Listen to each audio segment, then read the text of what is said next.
आप सभी को राम राम। मैं अपने इष्ट गुरु और माता पिता को प्रणाम करती हूँ, साथ में आप सभी के इष्ट गुरु और माता पिता को प्रणाम करती हूँ। आशा है आप सब स्वस्थ और सुरक्षित होंगे। तो आइए बातचीत शुरू करते हैं। आज बात करते हैं तिथि की। जो हमारा पंचांग होता है वह 5 अंगों से मिलकर बना है: तिथि, वार, नक्षत्र, योग और करण।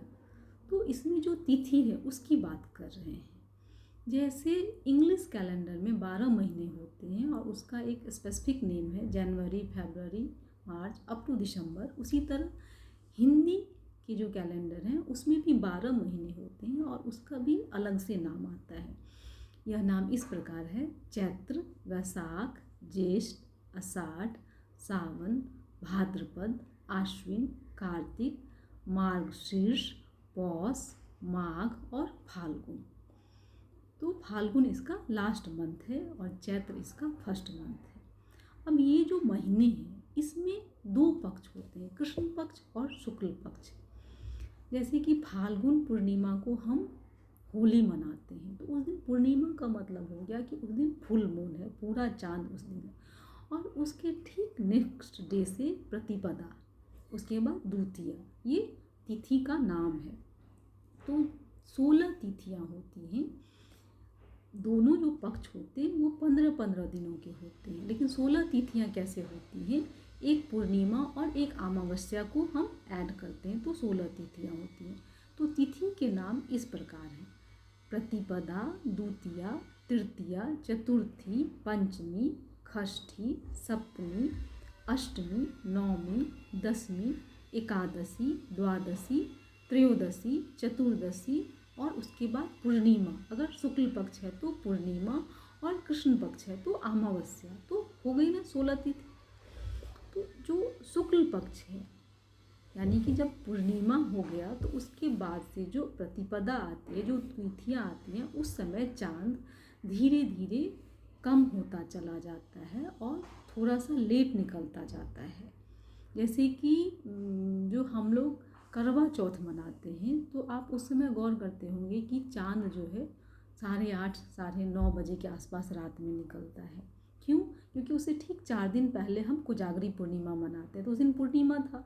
पूर्णिमा के ठीक नेक्स्ट डे से चांद धीरे धीरे लेट निकलता है और उसका साइज भी थोड़ा थोड़ा कम होता जाता है, जो कि 15वें दिन, जिस दिन अमावस्या है, उस दिन पूरा चांद नहीं निकलता है। अमावस्या के दिन चांद नहीं निकलता है, पूरा अंधेरा रहता है।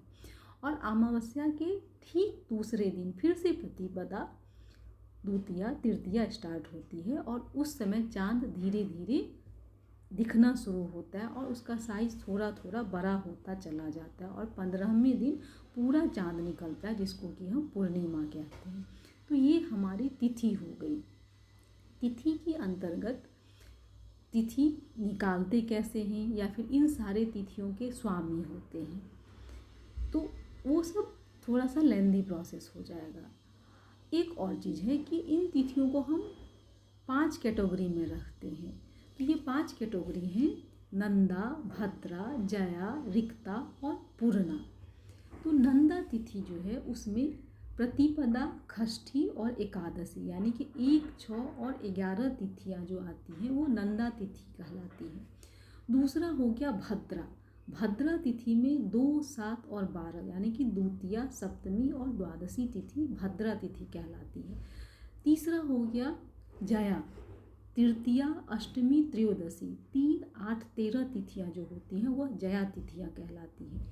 नेक्स्ट हो गया रिक्ता तिथि। 4, 9, 14 यानी कि चतुर्थी, नवमी और चतुर्दशी तिथि जो होती है वह रिक्ता तिथि कहलाती है। और ऐसा ज्योतिष में कहा जाता है कि जो बहुत ही महत्वपूर्ण काम हो उस दिन, रिक्ता तिथि के दिन, इसकी शुरुआत ना करें। रोज़मर्रा का काम आप कर सकते हैं, लेकिन जो बहुत महत्वपूर्ण है उसकी शुरुआत आप इस दिन से ना करें, क्योंकि ऐसा माना जाता है कि अगर आप इन तिथियों में जो काम की शुरुआत करेंगे तो वो हो सकता है कि कंप्लीशन में बहुत ज़्यादा टाइम ले या फिर उसमें बहुत ज़्यादा प्रॉब्लम आए, ऐसा माना जाता है। और नेक्स्ट हो गया पूर्णा तिथि, पंचमी, दसवीं, पूर्णिमा या फिर अमावस्या। तो ये 5 कैटेगरी है तिथियां की: नंदा, भद्रा, जया, रिक्ता और पूर्णा। इसके बाद हर तिथि का स्वामी है। उसको निकालते कैसे हैं यह भी है। फिर तिथि की क्षय और वृद्धि होती है। कभी कभी आप देखते होंगे जो हमारा आश्विन का नवरात्रा होता है वो कभी 9 दिन का होता है, कभी 8 दिन का होता है, कभी कंप्लीट 10 दिन का हो जाता है। जैसे कि इस बार 2025 का आश्विन नवरात्रा जो था वो कंप्लीट 10 दिन का था, यानी कि तिथि की वृद्धि हो गई थी। तो ये सब एक लेंदी प्रोसेस हो जाता है। शॉर्ट फॉर्म में आप यह समझिए कि 16 तिथियाँ होती हैं, कृष्ण पक्ष और शुक्ल पक्ष होते हैं, तिथियों के नाम होते हैं और तिथि को हम 5 कैटेगरी में डिफाइन करते हैं। हमें यह सब चीज़ जानना चाहिए क्योंकि ये हमारे यहाँ की बातें हैं। आप ना माने कोई प्रॉब्लम नहीं है, लेकिन जानना तो चाहिए। जानने से क्या होता है कि हमें धीरे धीरे उसके प्रति लगाव होता है और इसका एक ठोस धरातल है। ऐसा नहीं है कि सारी बातें हवा में हैं।